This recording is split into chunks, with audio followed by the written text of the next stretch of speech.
छत्तीसगढ़ में आने वाले कुछ ही महीनों में विधानसभा चुनाव होने वाले हैं, जिसके चलते छत्तीसगढ़ में आरोप प्रत्यारोप की राजनीति शुरू हो गई है।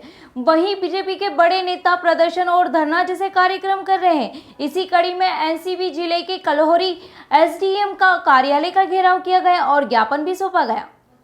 पूर्व महिला मोर्चा की राष्ट्रीय अध्यक्ष राज्यसभा सांसद सरोज पांडे के नेतृत्व में आज भाजपा के हजारों की संख्या में कार्यकर्ता केल्हारी एसडीएम कार्यालय का घेराव करने पहुंचे। मोर आवास मोर अधिकार के तहत प्रधानमंत्री आवास योजना के हितग्राहियों के साथ आज भरतपुर सोनहत विधानसभा के केल्हारी में मोर आवास मूल अधिकार से वंचित हितग्राहियों के साथ भाजपा कार्यकर्ताओं के साथ आम सभा और एसडीएम कार्यालय का घेराव किया है। राज्यसभा सांसद सरोज पांडे ने मंच से भूपेश बघेल सरकार पर हमला बोलते हुए कहा कि भूपेश बघेल की सरकार ने छत्तीसगढ़ में 36 घोषणा की थी, लेकिन यहां केवल घोषणा ही रह गई।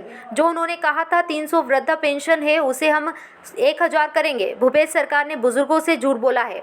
आज तक इस सरकार ने रुपए नहीं दिए हैं। यहाँ सरकार शराबबंदी का वादा करके सरकार में आई थी, 100 दिन में हम शराबबंदी करेंगे, लेकिन 4 साल हो गए, आज तक शराबबंदी नहीं हुई। यहाँ सरकार झूठ बोलती है। साथ ही कहा कि स्थानीय विधायक गुलाब कमरों को नाचने वाला विधायक बताया।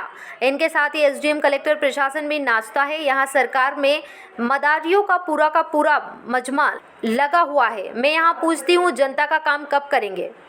दीपक विश्वकर्मा की रिपोर्ट। मोर आवास मोर अधिकार का ये अभियान भारतीय जनता पार्टी के द्वारा पूरे प्रदेश भर में ये अभियान चलाया जा रहा है। इसी तारतम्य में आज मेरा इस क्षेत्र में आना हुआ है। मोर आवास मोर अधिकार में देश के प्रधानमंत्री जी ने प्रधानमंत्री आवास योजना के तहत जो 60% की राशि है वो यहाँ पर भेजी, लेकिन यहाँ पर प्रदेश के मुख्यमंत्री ने उस राशि का उपयोग ना करके राशि को वापस भेजा और उन्होंने कहा कि हमारे पास में 40% राशि नहीं है। इन गरीबों के साथ जो अन्याय हो रहा है, इस अन्याय की लड़ाई लड़ने के लिए भारतीय जनता पार्टी सड़क पर है। जिस प्रकार से मुख्यमंत्री जी का 4 साल का असफल कार्यकाल है, इतना बड़ा महाधिवेशन कांग्रेस का वो यहाँ पर करा रहे हैं। जिस प्रकार की व्यवस्थाएं हैं, इस प्रकार की व्यवस्थाओं को 5 सितारा होटल की तमाम व्यवस्थाओं को वो यहाँ के डेलीगेशन को दे रहे हैं। भारतीय जनता पार्टी ये ज़रूर पूछना चाहती है कि मुख्यमंत्री जी, क्षेत्र की जनता, छत्तीसगढ़ की जनता और छत्तीसगढ़ की जनता के पैसे का आप उपयोग करते हुए लोगों का स्वागत तो कर रहे हैं, लेकिन यहाँ की जनता की समस्याओं पर उनका ध्यान कब जाएगा?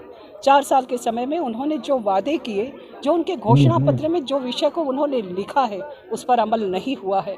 अगर वो उस पर अमल कर रहे हैं तो मुख्यमंत्री जी कहीं पर भी उस विषयों के साथ में अगर चाहें तो चर्चा कर लें, किसी भी चौक चौराहे पर आम जनता के बीच में अपने घोषणा पत्र को लेकर चर्चा करें कि उनकी कितनी घोषणाएं पूरी हुई हैं, उन्होंने जनता से विश्वासघात क्यों किया। भारतीय जनता पार्टी लगातार पूछती है। आप मंच से भी कहा कि जो इस सरकार में सब नाचने वाले हैं। इस क्षेत्र के जो विधायक हैं, कलेक्टर हैं, एसपी हैं, प्रशासनिक पदों की एक गरिमा होती है, प्रशासन की गरिमा होती है, उस गरिमा का पालन होना चाहिए। विधायक को भी अपनी गरिमा का ख्याल रखना चाहिए। कार्यक्रमों में आप जाएं तो आपकी पद की गरिमा का ख्याल रखें। प्रशासन क्या नाचने के लिए है? इसलिए निश्चित तौर पर इस प्रश्न को मैं बराबर खड़ा करती हूँ कि अगर प्रशासन चलाना है तो आपके पद की गरिमा का ख्याल रखिए। आपका व्यक्तिगत जीवन अलग है, लेकिन जब आप वर्दी में होते हैं और प्रशासन के तौर पर बैठते हैं तो वहाँ पर आपको इस प्रकार की अपनी गरिमा का ख्याल रखना चाहिए। मुख्यमंत्री जी भी अब कहीं पर भौरा चलाते हैं, कभी गेड़ी चलते हैं, तो उनकी जो मैंने कहा कि आपके यहाँ पर पूरे मदारियों का मजमा लगा हुआ है, वो मजमा का ही एक नमूना है। ईडी की कार्रवाई को जिस